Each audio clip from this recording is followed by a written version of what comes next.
మీరు సభాపతి కూడా చెప్తా ఉన్నారు, మీరు చూశారు.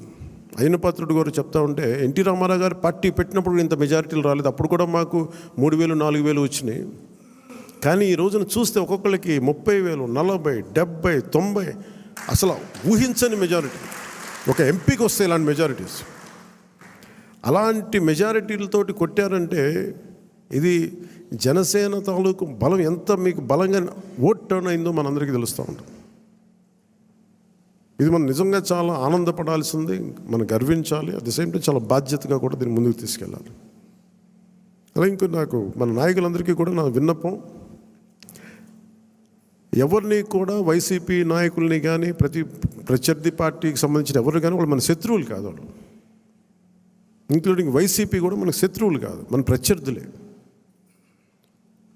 రాజకీయ పార్టీ వాళ్ళు మన శత్రువులుగా పరిగణించవచ్చేమో నాకు తెలియదు, అలాగే చేశారు వాళ్ళు. కానీ మనం వాళ్ళని శత్రువులుగా పరిగణించట్లేదు. ఈ మెసేజ్ మీరు దయచేసి లోతుగా మీరు అర్థం చేసుకోవాలి. దీన్ని వాళ్ళని పీడించడం కానీ వాళ్ళు చేసిన తప్పులు మనం చేయకూడదు.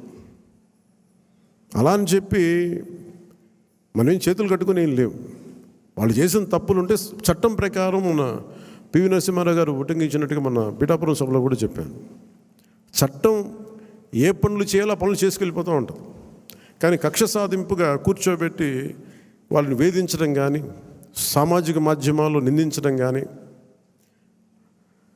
అలాగే ఎవరిని కూడా వ్యక్తిగత దూషణకి దూరంగా ఉండమని నేను అందరినీ కోరుకుంటా ఉన్నాను. నిజంగా యుద్ధం వస్తే మటుకు, గొడవే వస్తే మటుకు అది వెనకాడం, అది మీ అందరికీ తెలుసు. భావంలో ఉన్న తీవ్రత మనకు భాషలో చూపించక్కర్లా. చాలా మర్యాదగా మాట్లాడదాం, అన్నీ చేద్దాం. కానీ మీరు అందుకు ఇందాక మనోహర్ గారు చెప్తున్నప్పుడు కూడా సబ్జెక్ట్ అవగాహన ఉన్నప్పుడు, దానికి లాజిక్ అండ్ రేషనాలిటీ, దానికి రెటారిక్ యాడ్ అయినప్పుడు దాని తిరుగులేని ఆయుధం. దానికోసం తీవ్ర పదజాలం కానీ పరుష పదాలు కానీ మనం వాడాల్సిన అవసరం లేదు. అలాంటి భవిష్యత్తులో అలాంటి సమస్యలే వస్తే ఎప్పుడు మనకి పోరాటానికి సిద్ధంగా ఉన్న పార్టీ అది. పదవులను కూడా పక్కన పెట్టి ముందుకెళ్తాం, అలాంటి బలంగా నిలబడగలను. ఈ ప్రజాస్వామ్యాన్ని ఇప్పుడు ఈరోజు నేను రివ్యూస్ చేస్తూ ఉంటే ప్రతి చోట ఎంత అడ్డగోలుగా డబ్బులు ఖర్చు పెట్టేశారు, దోచేశారంటే పంచాయతీరాజ్ లెక్కలు చూస్తూ ఉంటే గుండె చెరువైపోతాం. 200 కోట్లు కనీసం పే చేయలేని పరిస్థితుల్లో ఒక 40 కోట్లు పే చేస్తే చాలా పెద్ద ప్రాజెక్టులు అయిపోతాయి. ఒకవైపు ఏమో ఋషికొండ లాంటి ప్యాలెస్కేమో 600 కోట్లు ఖర్చు పెడతారు.